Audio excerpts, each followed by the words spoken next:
Hello friends, मैं हूं professor Sikandar Negi. आज हम डिस्कस करेंगे इंडियन पॉलिटी। इंडियन पॉलिटी का जो टॉपिक का जो टाइटल है पार्लियामेंट ऑफ इंडिया। इस टॉपिक में हम जो मेनली डिस्कस करेंगे introduction of the parliament of India, Rajya Sabha, Lok Sabha and president, composition of Rajya Sabha and Lok Sabha, election, representation of union territories, nominated members, qualifications of members, tenure, session, quorum, presiding officers, acceptance of opposition leader, privilege of members and साथ ही साथ हम discuss करेंगे powers and function of Rajya Sabha and Lok Sabha.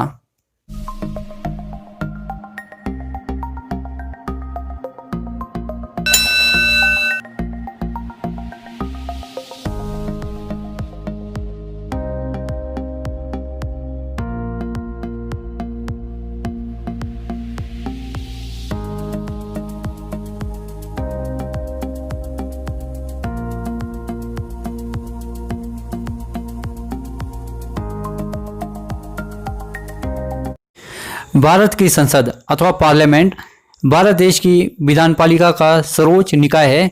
यह द्विसदनीय व्यवस्था है। संविधान के अनुच्छेद 79 के तहत एक संसद होगी जिसका गठन राष्ट्रपति, राज्यसभा व लोकसभा को मिलाकर होगा। इंग्लैंड में संसदीय शासन प्रणाली है। सम्राट ब्रिटिश संसद का अभिन्न अंग है। उसी प्रकार भारत में राष्ट्रपति संसद का अभिन्न अंग है। राष्ट्रपति के पास संसद के दोनों में से किसी भी सदन को बुलाने या स्थगित करने अथवा लोकसभा को भंग करने की शक्ति है। भारतीय संसद का संचालन संसद भवन में होता है जो नई दिल्ली में स्थित है। राज्यसभा को उस सदन एवं लोकसभा को निम्न सदन कहा जाता है, परंतु यह केवल व्यवहार में कहा जाता है क्योंकि भारतीय संविधान में कहीं भी लोकसभा के लिए निम्न सदन एवं राज्यसभा के लिए उस सदन शब्द का प्रयोग नहीं किया गया है। भारतीय लोकतंत्र में संसद जनता की सर्वोच्च प्रतिनिधि संस्था है। इसी माध्यम से आम लोगों की संप्रभुता को अभिव्यक्ति मिलती है। संसद ही इस बात का प्रमाण है कि हमारी राजनीतिक व्यवस्था में जनता सबसे ऊपर है, जनमत सर्वोपरि है। संसदीय शब्द का अर्थ ही ऐसी लोकतंत्रात्मक राजनीतिक व्यवस्था है जहां सर्वोच्च शक्ति लोगों के प्रतिनिधियों के उस निकाय में निहित है जिसे संसद कहते हैं। भारत के संविधान के अधीन संघीय विधानमंडल को संसद कहा जाता है। यह वो दूरी है जो देश के शासन की नींव है।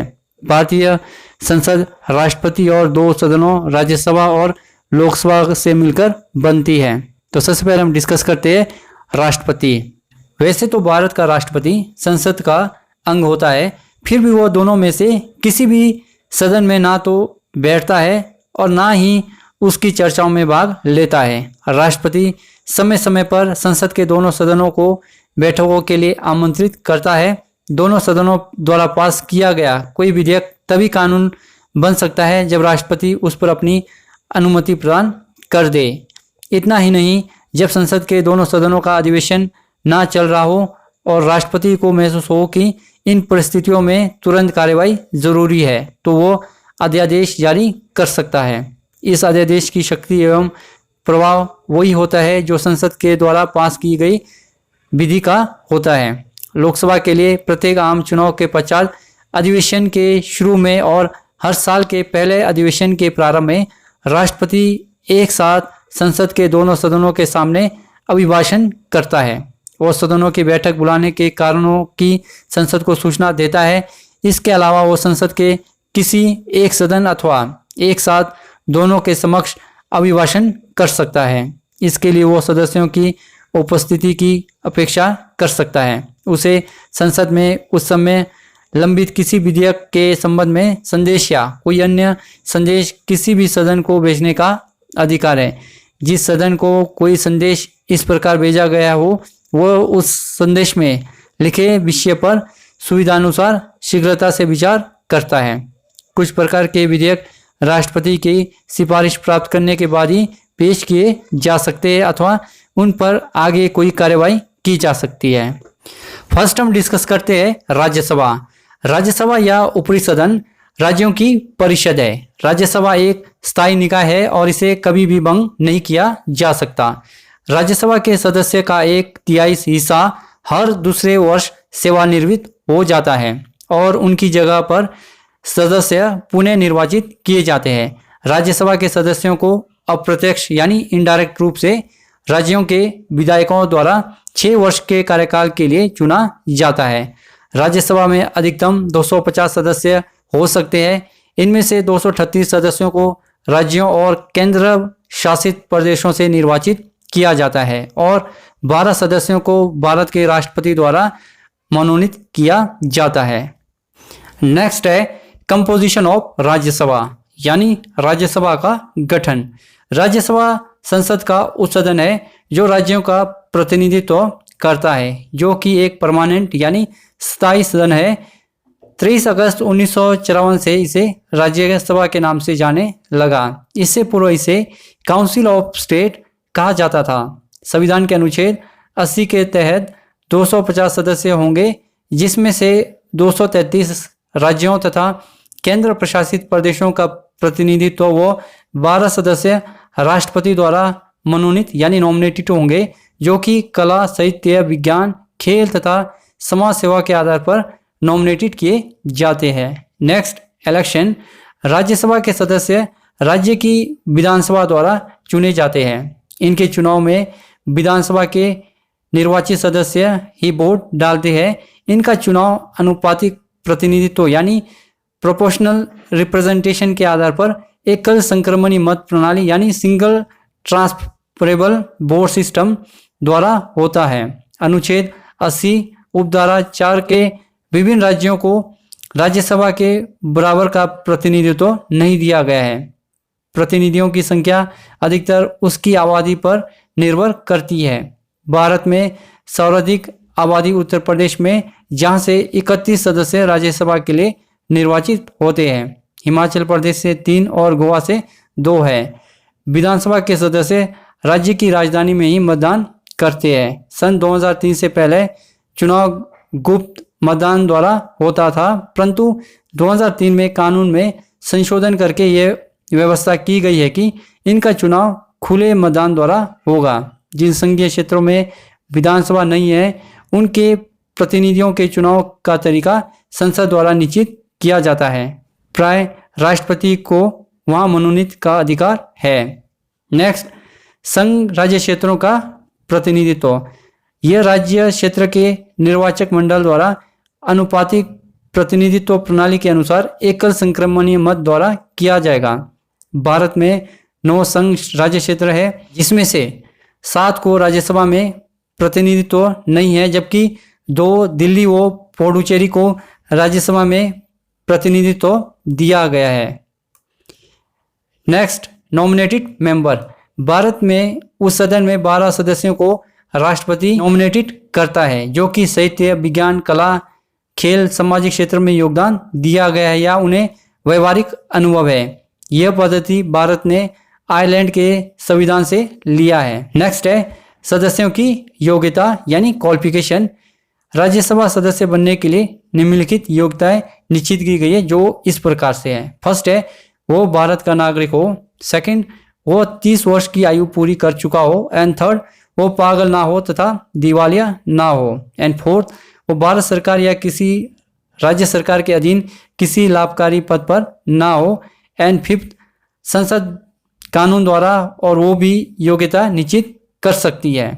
वो संसद के किसी कानून अथवा न्यायपालिका के किसी निर्णय द्वारा राज्यसभा का सदस्य बनने के अयोग्य घोषित ना किया गया हो। सन 2003 से पहले यह व्यवस्था की गई है कि इस राज्य का निवासी हो और नामांकन पत्र भरने के समय कम से कम 6 महीने से वहां रहता हो, परंतु 2003 में कानून द्वारा यह व्यवस्था की गई है कि वो किसी भी राज्य का निवासी है या ये निवासी हो सकता है। एंड नेक्स्ट, टेनर यानी कार्यकाल। राज्यसभा अमेरिका की सीनेट की तरह स्थायी सदन है। यह एक परमानेंट सदन है और कभी इसे डिसॉल्व यानी भंग नहीं होता, किंतु इनके 1/3 सदस्य प्रति 2 वर्ष के बाद स्थान खाली कर देते हैं, जिनकी पूर्ति नए सदस्यों से होती है। राज्यसभा के सदस्य 6 वर्ष के लिए चुने जाते हैं तथा 1/3 सदस्य 2 वर्ष में अवकाश प्राप्त करते हैं, अवकाश प्राप्त करके दोबारा चुनाव लड़ सकते हैं।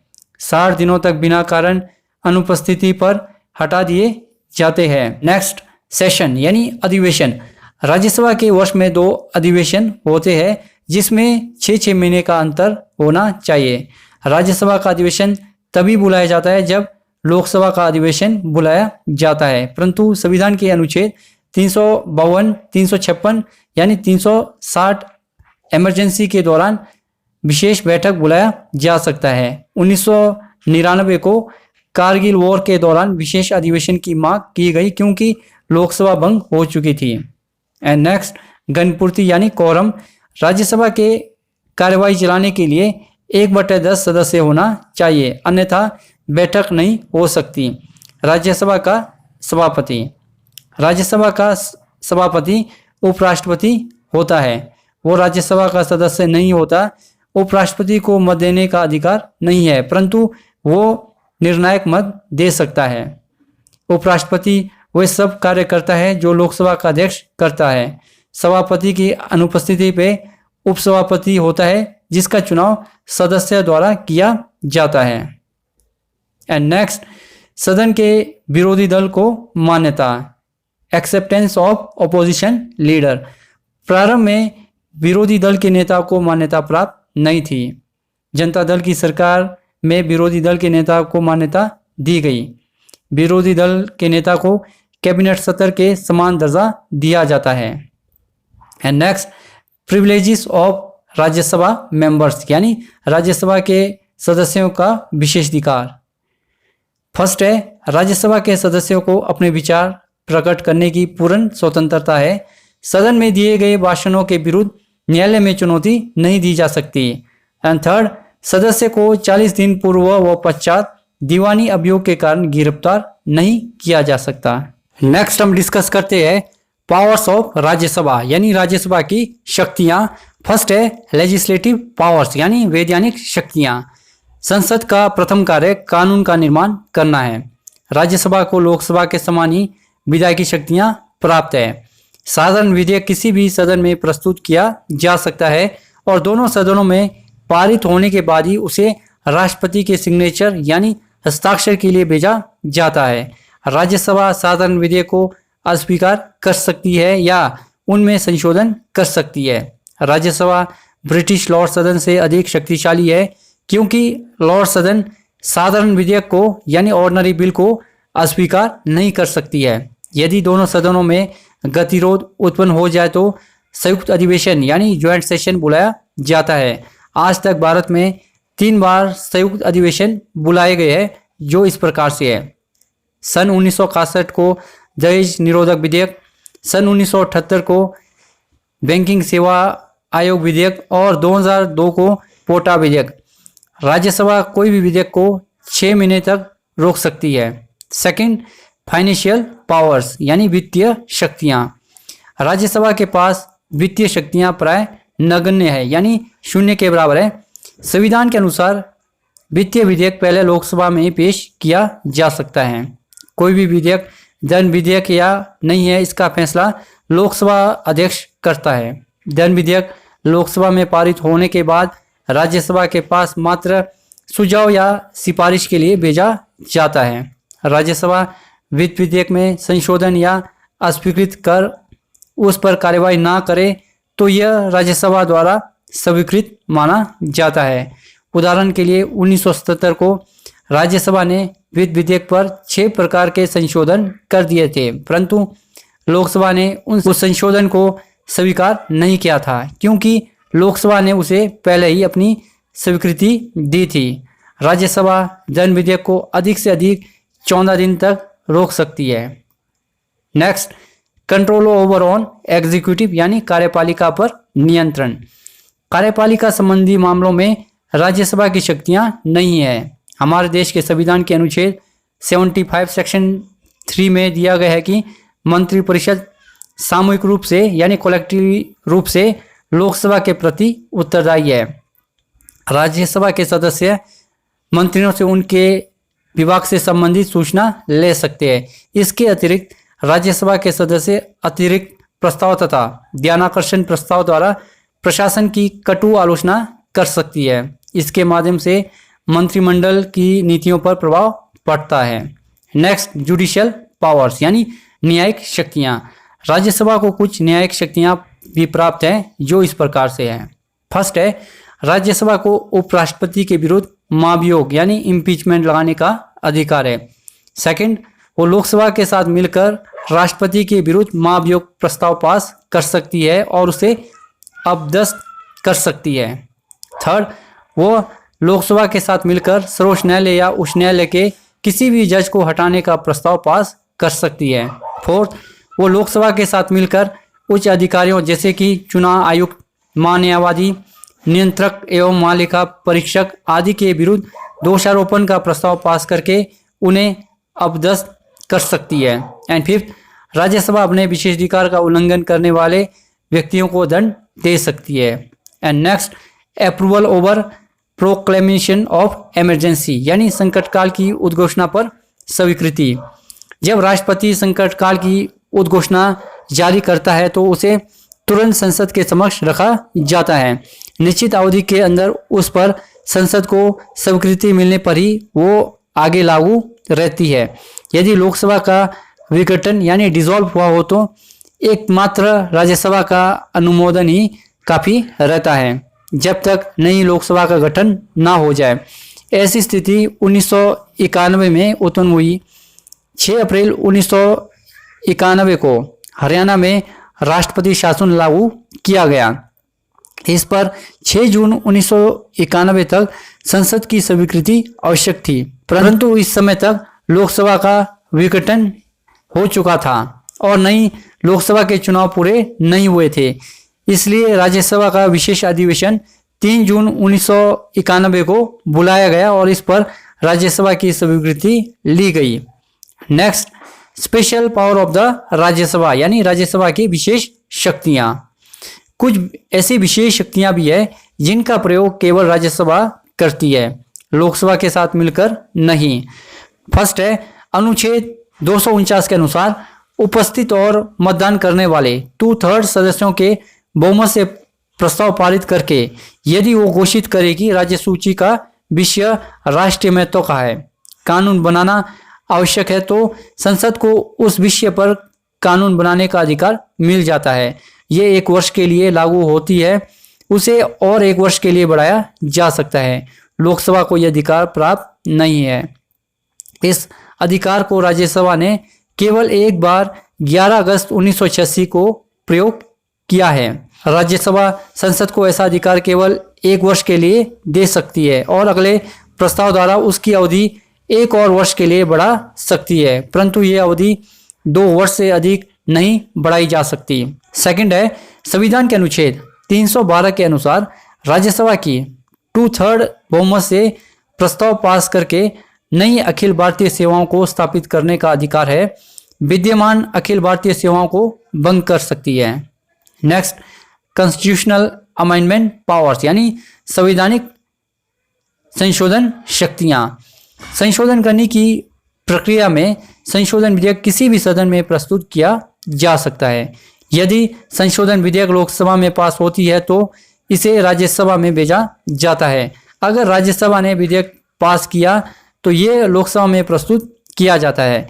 इसका अर्थ ये हुआ कि संशोधन बिल पर दोनों सदनों की स्वीकृति आवश्यक है। नेक्स्ट है इलेक्शन रिलेटेड पावर्स यानी चुनाव से संबंधित शक्तियां। राज्यसभा के निर्वाचित सदस्य, लोकसभा, राज्य विधानसभा के निर्वाचित सदस्य राष्ट्रपति के चुनाव में भाग लेते हैं। लोकसभा व राज्यसभा के सदस्य मिलकर उपराष्ट्रपति का चुनाव करते हैं। राज्यसभा के सदस्य एकत्रित होकर राज्यसभा उपाध्यक्ष को चुनते हैं। नेक्स्ट हम डिस्कस करते हैं लोकसभा। लोकसभा संसद का निम्न सदन है जो लोकप्रिय सदन के नाम से जाना जाता है। लोकसभा भारतीय जनता की इच्छाओं तथा भावना का प्रतिनिधित्व करती है। इसमें संसद की वास्तविक शक्तियां निहित है। इसकी स्थिति ब्रिटिश हाउस ऑफ कॉमन जैसी है। लोकसभा की शक्तियां ब्रिटिश हाउस ऑफ कॉमन के समान है। लोकसभा चुनाव में जनता स्वयं भाग लेकर लोकसभा सदस्यों का चुनाव करती है। इसमें 543 सदस्य शामिल होते हैं जो संसदीय निर्वाचन क्षेत्रों से चुने जाते हैं और इसमें एंग्लो इंडियन समुदाय के 2 सदस्य भी शामिल होते हैं जिन्हें भारत के राष्ट्रपति द्वारा मनोनीत किया जाता है। भारत के नागरिक सार्वभौमिक वयस्क मताधिकार का प्रयोग करते हुए सीधे 543 सदस्यों का चुनाव करते हैं। 18 साल और उससे अधिक उम्र के सभी भारतीय नागरिक, चाहे वे किसी भी लिंग, जाति, धर्म या संप्रदाय से संबंधित है, अपने प्रतिनिधियों को संसद में चुनने के लिए मतदान करने के पात्र है। 543 संसदीय निर्वाचन क्षेत्रों में से 131 सीटें आरक्षित यानी रिजर्व श्रेणी से संबंधित है, जिसमें 84 सीटें अनुसूचित जाति यानी एससी कैटेगरी के लोगों के लिए आरक्षित है और 47 सीटें अनुसूचित जनजाति यानी एसटी के लिए आरक्षित है। नेक्स्ट है कंपोजिशन यानी गठन। भारत में प्रथम लोकसभा का गठन 17 अप्रैल 1952 को हुआ था और इसकी प्रथम बैठक 13 मई 1952 को हुई। 26 जनवरी 1950 को संविधान लागू हुआ तो लोकसभा के सदस्यों की संख्या 500 निश्चित की गई थी। 31वें संवैधानिक संशोधन द्वारा 1974 को सदस्यों की संख्या 550 निश्चित कर दी। 1980 को निश्चित किया गया कि लोकसभा की अधिकतम संख्या 552 हो सकती है। संविधान के अनुच्छेद 81 लोकसभा की संरचना को परिभाषित करता है। इसमें कहा गया कि सदन में 550 से अधिक निर्वाचित सदस्य नहीं होंगे, जिनमें से राज्यों के प्रादेशिक निर्वाचन क्षेत्रों से 530 से अधिक तथा संघ शासित प्रदेशों का प्रतिनिधित्व करने के लिए 20 से अधिक सदस्य नहीं होंगे। अनुच्छेद 331 में राष्ट्रपति एंग्लो इंडियन के 2 प्रतिनिधियों को लोकसभा में मनोनीत कर सकता है। भारतीय संविधान के अनुच्छेद 82 के अनुसार प्रत्येक जनगणना के अनुसार परिसीमन आयोग संसद के आदेशानुसार विभिन्न निर्वाचन क्षेत्रों के प्रतिनिधित्व में आवश्यक परिवर्तन करेगा। लोकसभा में अनुसूचित जाति व अनुसूचित जनजातियों को प्रतिनिधित्व देने हेतु 126वें संवैधानिक संशोधन कर 25 जनवरी 2030 तक बढ़ाया गया है। 31वें संवैधानिक संशोधन नागालैंड, मेघालय, अरुणाचल प्रदेश व मिजोरम क्षेत्रों में लागू नहीं होगा। नेक्स्ट डिस्कस करते हैं क्वालिफिकेशन यानी योग्यताएं। लोकसभा सदस्य बनने के लिए निम्नलिखित योग्यताएं निश्चित की गई है जो इस प्रकार से है। फर्स्ट है वो भारत का नागरिक हो। सेकंड वो 25 वर्ष की आयु पूरी कर चुका हो। एंड थर्ड वो पागल ना हो तथा दिवालिया ना हो। एंड फोर्थ वो भारत सरकार या किसी राज्य सरकार के अधीन किसी लाभकारी पद पर ना हो। फिफ्थ संसद कानून द्वारा और भी योग्यताएं निश्चित कर सकती है। एंड सिक्स वो संसद के किसी कानून अथवा न्यायपालिका के किसी निर्णय द्वारा लोकसभा का सदस्य बनने के अयोग्य घोषित ना किया गया हो। सन 2003 से पहले ये व्यवस्था की गई थी कि वो इस राज्य का निवासी हो और नामांकन पत्र भरने के कम से कम 6 महीने से वहाँ रहता हो, परंतु 2003 में कानून द्वारा ये व्यवस्था की गई है कि वो किसी भी राज्य का निवासी है। Next election. लोकसभा के सदस्य जनता द्वारा प्रत्यक्ष यानी डायरेक्ट रूप से चुने जाते हैं। प्रत्येक नागरिक को जिसने 18 वर्ष की आयु पूरी कर ली हो इनके चुनाव में मत डालने का अधिकार प्राप्त है। 61वें संवैधानिक संशोधन अधिनियम 1989 के पूर्व उन नागरिकों को वयस्क माना जाता था जो कि 21 वर्ष की आयु पूरी कर लेते थे, लेकिन इस संशोधन के द्वारा यह व्यवस्था कर दी गई कि 18 वर्ष की आयु पूरी करने वाले नागरिक लोकसभा या राज्य विधानसभा के सदस्य चुनने के लिए वयस्क माना जाएगा। समस्त देश को उतने क्षेत्रों में बांट दिया जाता है जिस सदस्य चुने जाने हो और प्रत्येक क्षेत्र में से एक सदस्य लोकसभा में चुना जाता है। कुछ स्थान अनुसूचित जातियों व अनुसूचित जनजातियों के लिए आरक्षित यानी रिजर्व किया गया है। चुने जाने के बाद कोई सदस्य अन्य किसी सदन या राज्य विधानमंडल का सदस्य नहीं रह सकता। के चुनाव के संबंध में निम्नलिखित विशेषताएं ध्यान में रखने योग्य है। फर्स्ट है लोकसभा के सदस्य वयस्क मताधिकार के आधार पर जनता द्वारा डायरेक्ट रूप से चुने जाते हैं। सेकंड, चुनाव में एक सदस्यीय चुनाव क्षेत्र और गुप्त मतदान के सिद्धांत अपनाए गए हैं। एंड थर्ड, चुनाव में संयुक्त प्रतिनिधित्व यानी ज्वाइंट इलेक्टोरेट की व्यवस्था है, अर्थात जो स्थान अनुसूचित जातियों और अनुसूचित जनजातियों के लिए आरक्षित है उनके चुनाव में भी सभी मतदान मत डालते हैं। एंड फोर्थ, स्वतंत्र तथा निष्पक्ष चुनाव के लिए ये चुनाव भारत के चुनाव आयोग की देखरेख में होते हैं। एंड नेक्स्ट, ड्यूरेशन यानी अवधि। लोकसभा का चुनाव 5 वर्ष के लिए होता है। सभी सदस्य एक साथ चुने जाते हैं और यदि कोई सदस्य बाद में या उपचुनाव द्वारा चुना जाए तो भी उसके 5 वर्ष पूरे करने की बजाय अन्य समस्त सदस्यों की तरह की कार्यकाल समाप्त हो जाता है। 5 वर्ष से पहले भी राष्ट्रपति जब चाहे लोकसभा को भंग करके नए चुनाव करवा सकता है। भारत में लोकसभा के प्रथम चुनाव 1952 में हुए थे और 1991 में 10वीं लोकसभा के चुनाव हुए। इस प्रकार लोकसभा के कई मध्यवर्ती चुनाव हुए। राष्ट्रपति प्राय प्रधानमंत्री की सलाह पर ही मध्यवर्ती चुनाव करवाता है। जब किसी भी राजनीतिक दल की स्पष्ट बहुमत प्राप्त नहीं होता है तो उस समय मध्यवर्ती चुनाव ही एकमात्र समाधान रह जाता है। 1979 और 1991 में इस कारण 5 वर्ष से पहले ही नए चुनाव करवाए गए थे। 1996 के चुनाव में तथा 1998 के मध्यवर्ती चुनाव में भी किसी दल को स्पष्ट यानी क्लियर मेजोरिटी ना मिला तो कई दलों के गठबंधन वाली सरकार बनी जो अधिक दिन तक नहीं चल सकी। सितंबर 1999 में फिर मध्यवर्ती चुनाव हुए। भाजपा के नेतृत्व में 1999 से 2000 तक गठबंधन की सरकार बनी। तत्पश्चात 2004 से 2014 तक 2 बार कांग्रेस नेतृत्व में गठबंधन सरकार बनी। इसके बाद 2014 और 2019 में भाजपा के नेतृत्व में गठबंधन सरकार बनी है। आपातकाल के दौरान अपने कानून द्वारा कार्यकाल मात्र 1 वर्ष के लिए बढ़ा सकती है। 1976 को 42वें संवैधानिक संशोधन द्वारा कार्यकाल 6 वर्ष कर दिया और 42वें संवैधानिक संशोधन द्वारा पुणे लोकसभा का कार्यकाल 5 वर्ष कर दिया गया। नेक्स्ट है लोकसभा अध्यक्ष। लोकसभा का एक अध्यक्ष और एक उपाध्यक्ष होता है जिनका चुनाव नई लोकसभा अपने प्रथम अधिवेशन में करती है।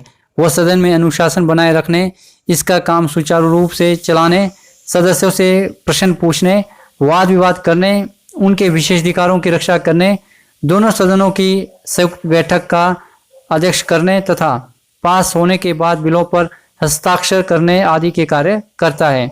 उसकी अनुपस्थिति में उपाध्यक्ष ही इन सभी कार्यों का निर्वहन करता है। लोकसभा इन अधिकारियों को हटा सकती है परंतु इस आशय का प्रस्ताव पेश करने से पहले उसे 14 दिन की पूर्व सूचना का दिया जाना आवश्यक है। सेकंड, सेशंस यानी अधिवेशन। लोकसभा के अधिवेशन राष्ट्रपति द्वारा बुलाए जाते हैं। राष्ट्रपति जब चाहे इसका अधिवेशन बुला सकता है परंतु पिछले अधिवेशन की अंतिम बैठक और आगामी अधिवेशन की प्रथम बैठक में 6 महीने से अधिक का अंतर नहीं होना चाहिए, अर्थात 6 महीने के अंदर इसका अधिवेशन बुलाया जाना आवश्यक है। प्राय लोकसभा और राज्यसभा के अधिवेशन एक साथ बुलाए जाते हैं। नेक्स्ट, कोरम यानी गणपूर्ति। लोकसभा बैठक की कार्यवाही के लिए 1/10 सदस्य उपस्थित होना आवश्यक है। 42वें संवैधानिक संशोधन द्वारा गणपूर्ति निश्चित करने का अधिकार लोकसभा को दे दिया गया है। नेक्स्ट हम डिस्कस करते हैं powers and function of Lok Sabha यानी लोकसभा के कार्य एवं शक्तियां। फर्स्ट है एग्जीक्यूटिव पावर्स। कार्यपालिका पर लोकसभा का पूर्ण नियंत्रण होता है। भारत में ब्रिटेन की तरह संसदीय शासन प्रणाली अपनाई गई है। संसदीय शासन प्रणाली के अंतर्गत कार्यपालिका विधानपालिका के प्रति उत्तरदायी होते हैं। कार्यपालिका ही विधानपालिका के विश्वास पर अपने पद पर बने रहते हैं। कार्यपालिका पूर्ण रूप से विधानपालिका पर निर्भर है। वो कार्यपालिका से प्रश्न पूछ सकती है। नियंत्रण प्रस्ताव, सदगन प्रस्ताव, सरकारी विधेयक को अस्वीकृत करना, काम रोको प्रस्ताव, अनुदान की मांग अस्वीकार करना, आलोचना द्वारा कार्यपालिका पर नियंत्रण रखती है। लोकसभा वास्तव में जनता का प्रतिनिधित्व करती है। राज्यसभा की तुलना में उसे व्यापक शक्तियां प्रदान है। एंड सेकंड, लेजिस्लेटिव पावर्स यानी वैधानिक शक्तियां। लोकसभा का प्रमुख कार्य कानून का निर्माण करना है। वो संघीय सूची और समवर्ती सूची में दिए गए विषयों पर कानून का निर्माण कर सकती है। लगभग 90% बिल लोकसभा में पेश किए जाते हैं। विधेयक लोकसभा में पास होने के बाद राज्यसभा में प्रस्तुत किया जाता है तथा पास होने पर राष्ट्रपति की स्वीकृति के लिए भेजा जाता है। लोकसभा की वित्तीय शक्तियां में राज्यसभा साझेदार है। कोई विधेयक दोनों सदनों के सहमति के बिना पारित नहीं हो सकती। साधारण विधेयक पर दोनों में गतिरोध होने पर राष्ट्रपति संयुक्त बैठक बुला सकता है। बैठक की अध्यक्षता लोकसभा अध्यक्ष करता है। संयुक्त बैठक में लोकसभा विजयी होता है क्योंकि राज्यसभा की अपेक्षा लोकसभा के सदस्यों की संख्या अधिक होती है। एंड थर्ड, मनी बिल यानी विधेयक। विधेयक पहले लोकसभा में पेश होती है। लोकसभा का राष्ट्रीय वित्त पर पूर्ण नियंत्रण स्थापित है। उसकी अनुमति के बिना कोई भी कर वसूला नहीं जा सकता और ना ही खर्च किया जा सकता है। विधेयक लोकसभा में प्रस्तुत होने के बाद राज्यसभा में प्रस्तुत किया जाता है। राज्यसभा इस विधेयक को अधिक से अधिक 14 दिन तक रोक सकती है। उसके पश्चात अपने आप स्वीकृत मानी जाती है। राज्यसभा द्वारा दिया गए सुझाव को स्वीकार करना या अस्वीकार करना लोकसभा पर निर्भर करता है। लोकसभा का अध्यक्ष निर्धारित करता है कि विधेयक धन विधेयक है या साधारण विधेयक। नेक्स्ट है जुडिशियल पावर्स यानी न्यायिक शक्तियां। लोकसभा को कुछ न्यायिक शक्तियां भी प्राप्त है जिनका प्रयोग वो राज्यसभा के साथ मिलकर करती है। ये शक्तियां निम्नलिखित है जो इस प्रकार से है। फर्स्ट है लोकसभा राष्ट्रपति के विरुद्ध महाभियोग लगा सकती है यानी इम्पीचमेंट लगा सकती है और इस आशय का प्रस्ताव 2/3 मेजोरिटी पास करके राज्यसभा के पास भेज सकती है। एंड सेकंड, लोकसभा राष्ट्रपति और उपराष्ट्रपति के विरुद्ध राज्यसभा द्वारा लगाए गए अभियोग के प्रस्ताव की छानबीन करके उसमें 2/3 मेजोरिटी से अपनी सहमति दे सकती है। यदि लोकसभा भी उस प्रस्ताव को 2/3 मेजोरिटी से पास कर दे तो राष्ट्रपति या उपराष्ट्रपति का पद रिक्त समझा जाएगा। एंड थर्ड, यह राज्यसभा के साथ मिलकर उच्च न्यायालय और सर्वोच्च न्यायालय के न्यायाधीशों के विरुद्ध दोषारोपण के प्रस्ताव पास करती है। ऐसा प्रस्ताव पास करने पर राष्ट्रपति उस जज को हटा सकती है। एंड फोर्थ, लोकसभा राज्यसभा के साथ मिलकर मुख्य चुनाव आयुक्त, महान्यायवादी, नियंत्रक व महालेखा परीक्षक के विरुद्ध दोषारोपण का प्रस्ताव पास करके राष्ट्रपति को उन्हें अधपस्त करने के लिए भेजती है। एंड फिफ्थ, लोकसभा किसी भी व्यक्ति को सदन के विशेषाधिकारों का उल्लंघन करने के आदेश पर अपराध में दंड दे सकती है। एंड नेक्स्ट, इलेक्टोरल पावर्स यानी चुनाव संबंधी शक्तियां। लोकसभा राष्ट्रपति और उपराष्ट्रपति के चुनाव में भाग लेती है। राष्ट्रपति के चुनाव में केवल निर्वाचित सदस्य ही भाग लेते हैं। मनोनीत सदस्यों को इसमें मत डालने का अधिकार नहीं है। लोकसभा अपने अध्यक्ष तथा उपाध्यक्ष का चुनाव स्वयं करती है। नेक्स्ट, कॉन्स्टिट्यूशनल अमेंडमेंट्स पावर यानी संशोधन संबंधी शक्तियां। संशोधन करने की प्रक्रिया में संशोधन विधेयक कोई भी सदन में प्रस्तुत किया जा सकता है।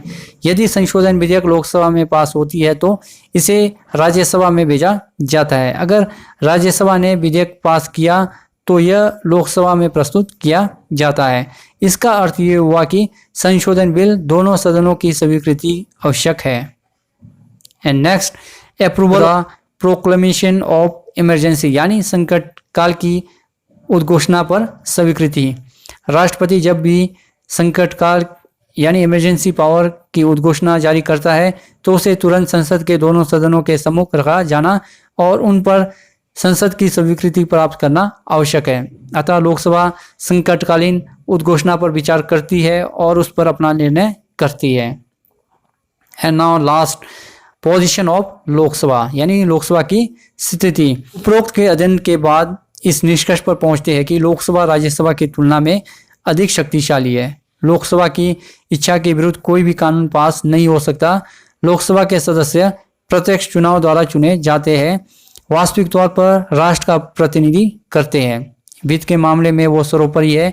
90% विधेयक पहले लोकसभा में ही पेश होते हैं। लोकसभा संघ लोक सेवा आयोग, वित्त आयोग, भारत के नियंत्रक एवं महालेखा परीक्षक, राष्ट्रीय अनुसूचित जाति आयोग एवं राष्ट्रीय अनुसूचित जनजाति के प्रतिवेदन पर विचार करती है। संयुक्त बैठक होने पर यहाँ लोकसभा का वर्चस्व होता है। कार्यपालिका पर लोकसभा का पूर्ण नियंत्रण है और उनके विश्वास पर अपने पद पर बने रहते हैं। भारत में पहली बार 7 नवंबर 1990 को लोकसभा ने राष्ट्रीय मोर्चे की सरकार, जो कि श्री वीपी सिंह की अध्यक्षता में बनी थी, के प्रति विश्वास प्रस्ताव को अस्वीकार किया था। प्रोफेसर MP शर्मा के अनुसार यदि संसद देश का सर्वोच्च अंग है तो लोकसभा संसद का सर्वोच्च अंग है। वस्तुतः सभी व्यवहारिक उद्देश्यों के लिए लोकसभा ही संसद है। This is right now end of this video for the listening and thanks always God bless all. Dear friends, अगर आप लोगों को मेरा लेक्चर अच्छा लगा हो तो इसे लाइक, शेयर और सब्सक्राइब करना ना भूलें। साथ ही साथ बेल आइकन के बटन को दबाना ना भूलें।